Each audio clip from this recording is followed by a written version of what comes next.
ጤናና ሰላም ይስጥልን። ይህ ባና 24 ነው። በ24 ሰዓታት ውስጥ ከነበሩ ፍጻሜዎች የዜና ክፍላችን የመረጣቸው ዘገባዎችን ወደ እናንተ እናደርሳለን። አብራችሁ እንድትቆዩ እየጋበዝን በቅድሚያ ርዕሰ ጉዳዮችን እናሰማችሁ።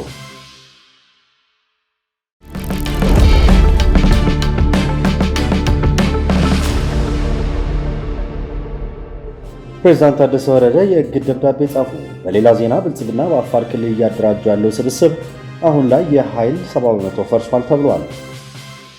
ይህ በእንዲህ ያለ የትግራይ ክልል ጊዜያዊ አስተዳደር የሰላም ዘብ ሰልጣኞችን አስመረኩኝ አለ።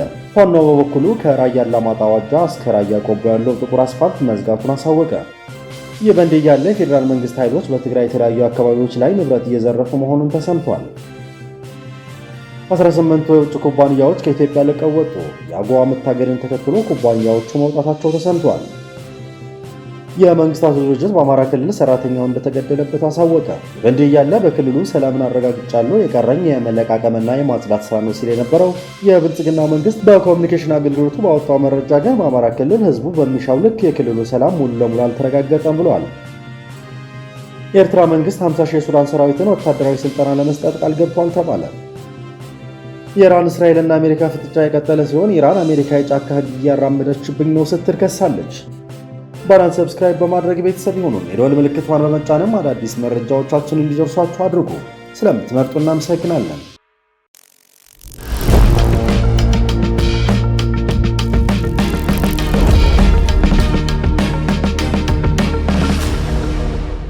ፕሬዝዳንት ታደሰ ወረደ የእግድ ደብዳቤ ጻፉ።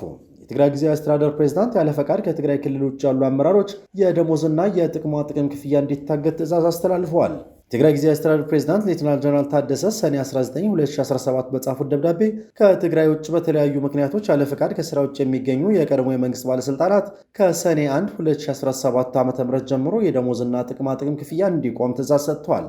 ደሞዛቸውንና ጥቅማ ጥቅማቸው የታገዱ አመራሮች እነማን እንደሆኑ አልተገለጸም።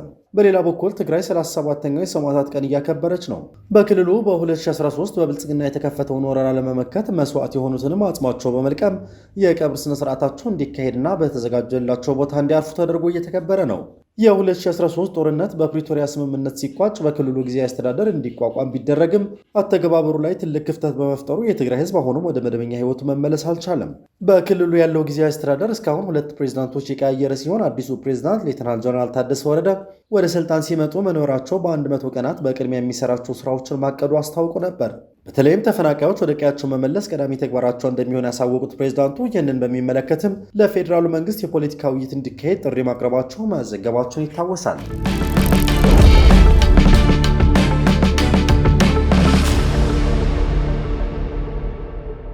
ብልጽግና በአፋር ክልል እያደራጀው ያለው ስብስብ ተልዕኮ ትግራይን ማጥፋት ነው ተባለ። ሆኖም አሁን ላይ የኃይል 75% ፈርሷል ተብሏል። ስብስቡ ነፃ መሬት በማለት የሚጠራው በአፋር ክልል የተደራጀ ሲሆን ገብረ እግዚአብሔር በየነ ወዳን ጥሩ በሚባል ጀነራል እንደሚመራም ተሰምቷል። ጀነራል ወዳን ጥሩ በአፋር ክልል ያለው ስብስብ 4 ክፍለ ጦር ያለውና የተደራጀ መሆኑንም ነበር የገለጹት። ወዳን ጥሩ ከቢቢሲ ጋር በነበራቸው ቆይታ በአፋር ክልል የተደራጀው የክልሉ ፈቃድ ማግኘቱን ገልጸው ነበር። ከስብስቡ ተነጥለው ወደ መቀሌ የመጡ አባላት እንደገለጹት ግን የአፋር ሕዝብ እንደማይፈልገውና ክልሉም ድጋፍ የሚያደርገው በፌዴራል መንግስት ጫና ምክንያት መሆኑን ያብራራሉ። ሆኖም ባለፈው ወር ላይ የተመለሱት አባላት ስብስቡ ያለበት ሁኔታ ሲገልጹ እንደሚባለው የተደራጀ ሳይሆን 75% የፈረሰና የተበታተነ ነው ይላሉ። እንዲፈርስ ምክንያት የሆነው ደግሞ ስብስቡ ከወራሪ ኃይል ጋር በመሆን ትግራይን ለማጥፋት እየተደራጀ ያለ ስለሆነ ነው ብለዋል። አብዛኛው በአፋር ያለው ታጣቂም ለትግራይ እንዲቆም እንጂ የጠላት መጠቀሚያ መሆን አይፈልግም።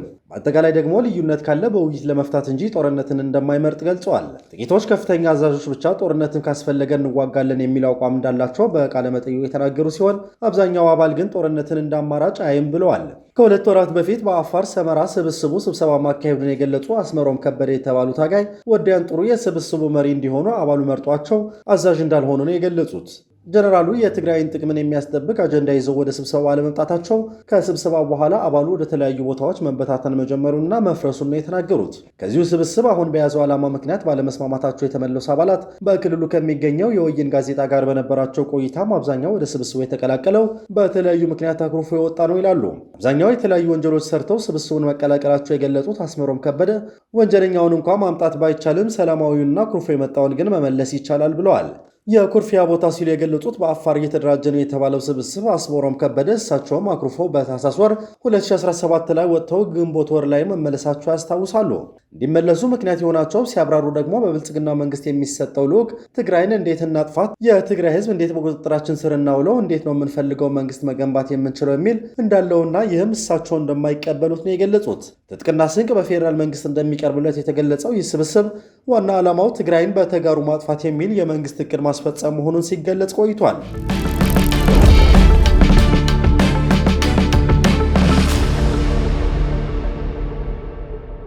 የትግራይ ክልል ጊዜያዊ አስተዳደር የሰላም ዘብ ሰልጣኞችን አስመረኩኝ አለ። በክልሉ ለ4 ወራት ወታደራዊና የሥነ ምግባር ስልጠና ሲወስዱ የነበሩ የሰራዊት አባላት ተመርቀዋል። እነዚህ አዲስ ሰልጣኞች የክልሉን ሰላም የሚያረጋግጡና የሕገ መንግሥቱ ዘብ ሆነው የሚጠብቁ ናቸው ተብሏል። ሰልጣኞቹን ለማስመረቅ በአድዋና አፈሮም የተገኙት የክልሉ ሰላምና ጸጥታ ኃላፊ ፍስሐ ኪዳኑ የአርሚ 42 ኮር 422 ሰልጣኞችን የክልሉ ሰላም በመጠበቅ ላይ መስራት ይገባቸዋል ብለዋል። ሊመጣ የሚችለውን ጦርነት ከሩቅ ለማስቀረት የተደራጀ ኃይል ያስፈልጋል ያሉት የቢሮ ኃላፊ በተለያዩ ቦታዎች ያሉ አደረጃጀቶችም እንዲመለሱ የሚረዳ ነው ሲሉ የተናገሩት የደቡብ ግንባር አዛዥ የሆኑት ዮሐንስ ወልደ ጊዮርጊስም በዚህ ወቅት የትግራይ ሉዓላዊ ግዛት በጠላት ተይዞ የተፈናቀሉ ዜጎች ወደ ቀያቸው መመለስ ሳይችሉ ቀርተው ለረሃብ በሽታና ሞት ተጋልጠው እየሞቱ ነው። ስለዚህ ይህ ኃይል በመላ ትግራይ በመዘዋወር ያለውን አቅም በመጠቀም የህዝቡን አንድነት ለማስጠበቅ ሊሰራ ይገባል ነው ያሉት። እኛ የጦርነት ጥማት የለንም ያሉት ጀነራሉ በላያችን ላይ ወረራ ለመክፈት የሚፈልግ ኃይል ካለ ግን የተደራጀ ኃይል ያስፈልጋል ብለዋል።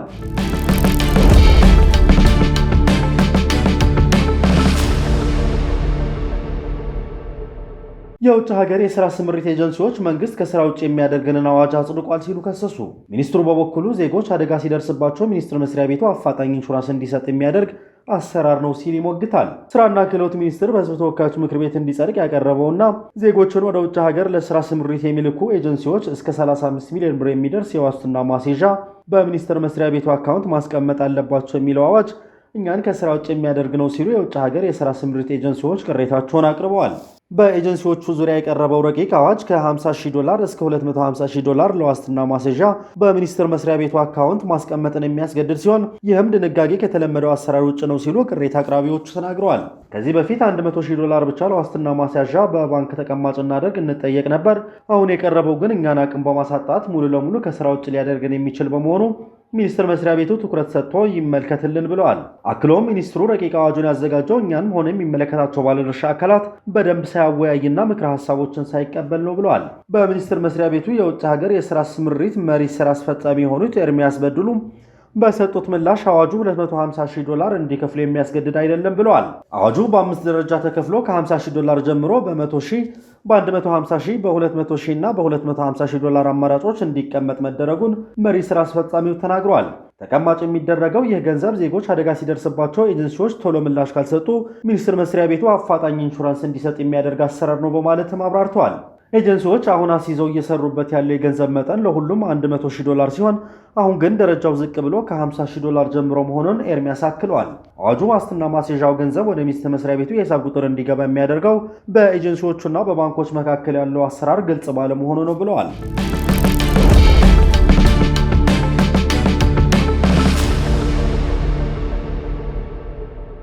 18 የውጭ ኩባንያዎች ከኢትዮጵያ ለቀው ወጡ።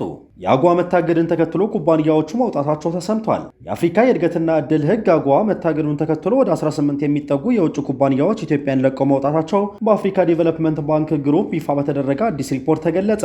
ይህ ደግሞ የኢትዮጵያ ኢንዱስትሪ ፓርኮች $45 ሚሊዮን ገቢ እንዲያጡ ምክንያት ሆኗል። ባንኩ ካንትሪ ፎከስ ሪፖርት 2025 ኢትዮጵያ በሚል ርዕስ ባወጣው ሰፊ የጥናት ግኝት መሰረት ኢትዮጵያ ከዚህ ቀደም በአጎዋ በኩል ለብዙ ምርቶች ከቀረጥ ነፃ ወደ አሜሪካ ገበያ የመግባት ዕድል ነበራት።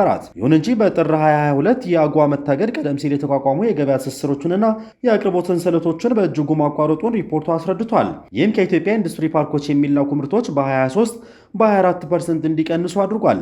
በተለይም በሐዋሳ ኢንዱስትሪ ፓርክ ከ1000 በላይ የሥራ ዕድሎች የተቋረጡ ሲሆን ለኢንዱስትሪ ፓርኮች በጠቅላላው $45 ሚሊዮን የገቢ ኪሳራ አስከትሏል።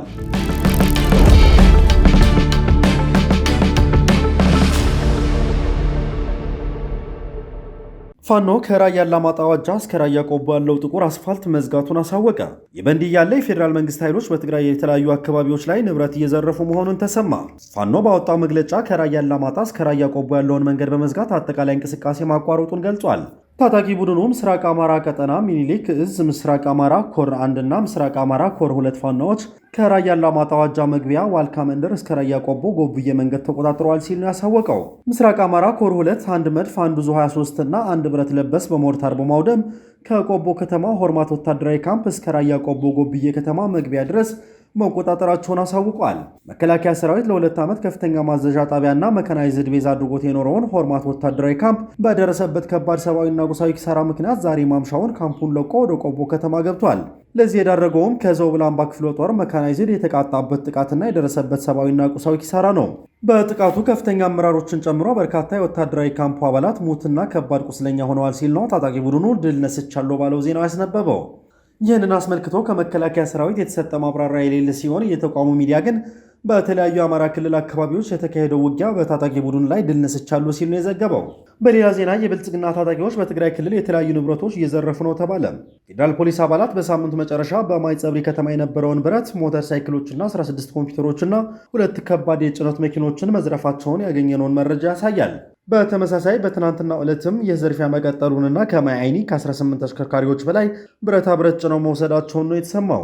በተመሳሳይ በወረዳ ታህታይ ጸለምት የሚገኘው ጤና ጣቢያ የሕክምና ቁሳቁስ፣ በወረዳው ከሚገኘው ትምህርት ቤት ደግሞ የመማር ማስተማር ንብረቶችን ተጭነው መወሰዳቸውን ነው ምንጮች የገለጹት።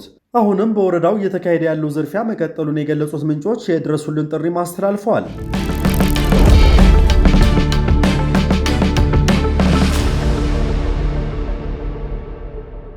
የመንግስታቱ ድርጅት በአማራ ክልል ሰራተኛው እንደተገደለበት አሳወቀ። የመንግስታቱ ድርጅት የእርዳታ ማስተባበሪያ ጽሕፈት ቤቶቿ መጋቢት 18 ቀን 2017 ባወጣው መግለጫ በአብዛኛው የአማራ ክልል አካባቢዎች አስቸኳይ የምግብ እርዳታ ማድረስ አስቸጋሪ ሆኖብኛል ሲል መግለጹን ይታወሳል። ማስተባበሪያ ጽሕፈት ቤቱ በበርካታ የክልሉ ቦታዎች በጸጥታ ችግር ምክንያት የምግብ እርዳታ ማድረስ በጭራሽ የማይቻልባቸውና በከፊል የሚቻልባቸው በርካታ ቦታዎችን በምስል አስደግፎ ማቅረቡ በዘገባው ተገልጿል። የተባበሩት መንግስታት ድርጅት የእርዳታ ማስተባበሪያ ቢሮዎቿ በአማራ ክልል የእርዳታ ድርጅት ሰራተኛ መገደሏን አስታወቀ።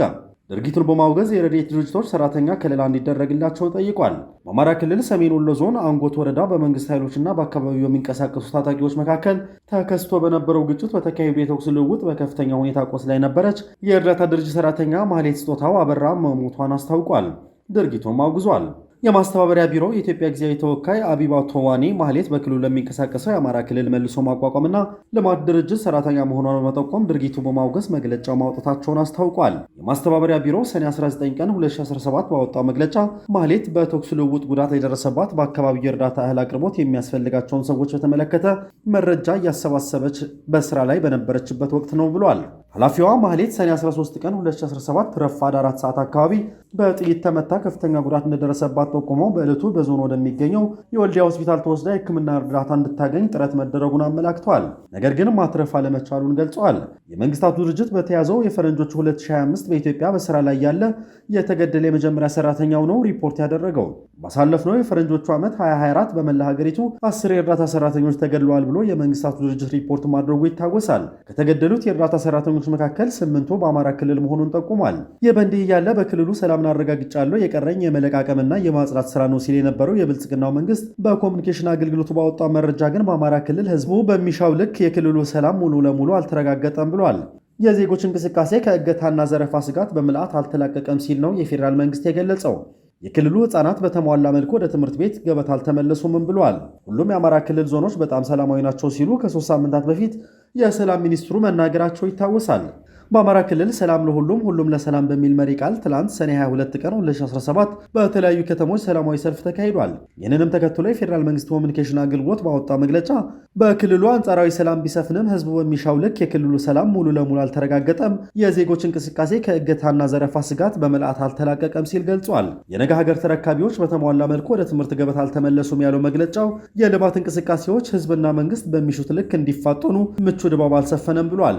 በዚህ ምክንያት ህዝቡ ብሶቱን ለመንግስት ጎላ አድርጎ ለማሰማት በተለያዩ ከተሞች ሰላማዊ ሰልፎችን አካሂዷል ሲል ለተካሄዱ ሰላማዊ ሰልፎች ምክንያቱን አስታውቋል።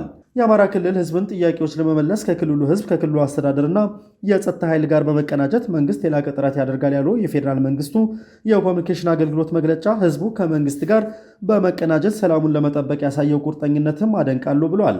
የሰላም አማራጮችን የማይቀበሉ አካላትን በክልሉ የጸጥታ መዋቅርና በፌዴራል መዋቅር አማካኝነት አደብ በማስገዛት የህዝቡን ሰላም ለማረጋገጥ የፌዴራል መንግስት ይሰራል ብሏል። በክልሉ የተለያዩ ከተሞች የተካሄደውን ሰላማዊ ሰልፍ ተከትሎ ምክትል ጠቅላይ ሚኒስትር አቶ ተመስገን ጥሩነህ ባስተላለፉት መልእክት ጸረ ሰላምና ተላላኪ ኃይሎች ሲሉ የጠሯቸው የክልሉን ህዝብ ሰላም ነስተውታል ሲሉ ገልጸዋል። ህዝቡ በዚህ ትዕይንተ ህዝብ ላይ ለሰላም ያለውን አቋም በድጋሚ ገልጿል ሲሉም አስታውቋል። የክልሉ ህዝብ በደሙና በላቡ የገነባቸው መሰረተ ልማቶች ያንተነን በሚሉት የጠላት ተላላኪዎች ሲፈርሱበት በአይኑ አይቷል ያሉት አቶ ተመስገን ልጆቹ ከትምህርት ከብቶቹ ከግጦሽ እየተከለከሉ ከርመዋል ሲሉ ገልጸዋል። የላኪዎቹን ማንነት ብቻ ሳይሆን ወቅታዊ እንቅስቃሴና ያሰከራቸውን የሴራ ፖለቲካም ጭምር ህዝብ ነቅቶባቸዋል ያሉት አቶ ተመስገን ላኪም ተላላኪም ከመንግስትና ከህዝብ በላይ አለመሆናቸውን ሊገነዘቡት ይገባል ሲሉ በመልእክታቸው ማሳሰባቸውን ከክልሉ ኮሚኒኬሽን ቢሮ ያገኘነው መረጃ ያሳያል። ይህ በእንዲህ እንዳለ የሰላም ሚኒስትሩ መሐመድ ኢድሪስ ሁሉም የአማራ ክልሎች ዞኖች በጣም ሰላማዊ ናቸው ሲሉ ከ3 ሳምንታት በፊት መናገራቸውን ይታወሳል። በአማራ ክልል ካሉ 265 ወረዳዎች ውስጥ የመንግስት መኖር ሙሉ ነው ብለን መናገር የማንችልባቸው 2 ወረዳዎች ብቻ ናቸው ሲሉ ሚኒስትሩ ከፋና ቴሌቪዥን ጋር ባካሄዱት ቃለ ምልልስ ተናግረው ነበር።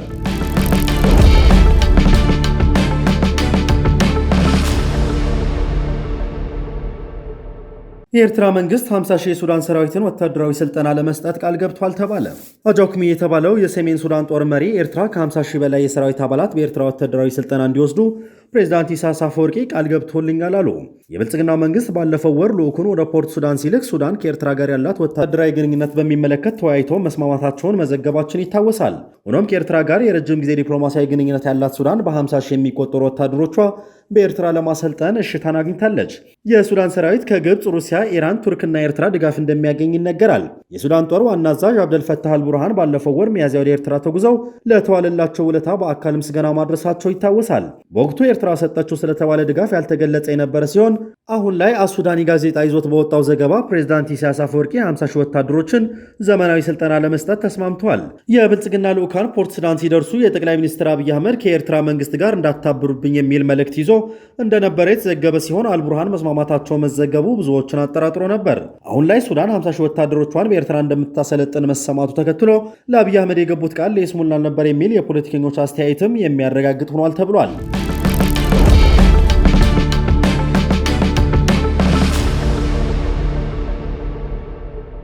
ኢራን አሜሪካ የጫካ ህግ እያራመደችብኝ ነው ስትል ከሰሰች። የኢራን ምክትል የውጭ ጉዳይ ሚኒስትር እንደተናገሩት ዩናይትድ ስቴትስ ከኢራን ጋር ዲፕሎማሲያዊ ድርድር ለመቀጠል ከፈለገች ተጨማሪ ጥቃቶችን ማስቀረት አለባት ሲሉ ተደምጠዋል። ማጂድ ታክት የትራምፕ አስተዳደር ለኢራን በአሰራቂዎች በኩል ወደ ድርድር መመለስ እንደሚፈልግ ቢገልጽም ንግግሮች እየተካሄዱ ባለበት ወቅት ተጨማሪ ጥቃቶችን ለመፈጸም ያላቸውን አቋማቸውን ግልጽ አላደረጉም ብለዋል። በሰኔ 13 መጀመሪያ ላይ ጀመረው የእስራኤል ወታደራዊ ዘመቻ ከ2 ቀናት በኋላ በሙስካት ሊካሄድ የነበረውን 6ኛ ዙር ቀጥተኛ ያልሆነ ድርድር እንዳይካሄድ አፍርሷል። ባለፈው ሳምንት ዩናይትድ ስቴትስ በእስራኤልና በኢራን መካከል በተነሳው ግጭት ውስጥ በቀጥታ የተሳተፈች ሲሆን 3 የኢራን የኒውክሌር ጣቢያዎችን በቦምብ አጥቅታለች። ታክት በተጨማሪም ኢራን ሰላማዊ ናቸው ላለችበት ዓላማዋ ዩራኒየም ማበልጸግ እንደምትችል ታምናለች በማለት ኢራን በድብቅ የኒውክሌር ቦምብ ለማምረት እየተንቀሳቀሰች ነው የሚለውን ውንጀላ ውድቅ አድርጓል። ኢራን ለምርምር መርሃ ግብሯ የኒውክሌር ዕቃዎችን እንዳታገኝ ተነፍጋለች፣ ስለዚህ በራሳችን ላይ መታመን አለብን ብለዋል። የውጭ ጉዳይ ሚኒስትሩ በዚህ ደረጃ መነጋገር ይቻላል፣ አቅሙን መወያየት ይቻላል፣ ነገር ግን ማበልጸግ አትችሉም ወይም ዜሮ ማበልጸግ በሚለው ካልተስማማችሁ ደግሞ በቦምብ እንመታችኋለን ማለት የጫካ ሕግ ነው ሲሉ የውጭ ጉዳይ ሚኒስትሩ ተናግረዋል። በአሜሪካ ጥቃት በኢራን የኒውክሌር መርሃ ግብር ላይ የደረሰው ጉዳት ምን ያህል እንደሆነ ግልጽ ያልሆነ ሲሆን ታክት ትክክለኛ ግምገማ መስጠት እንደማይቻል አክለዋል።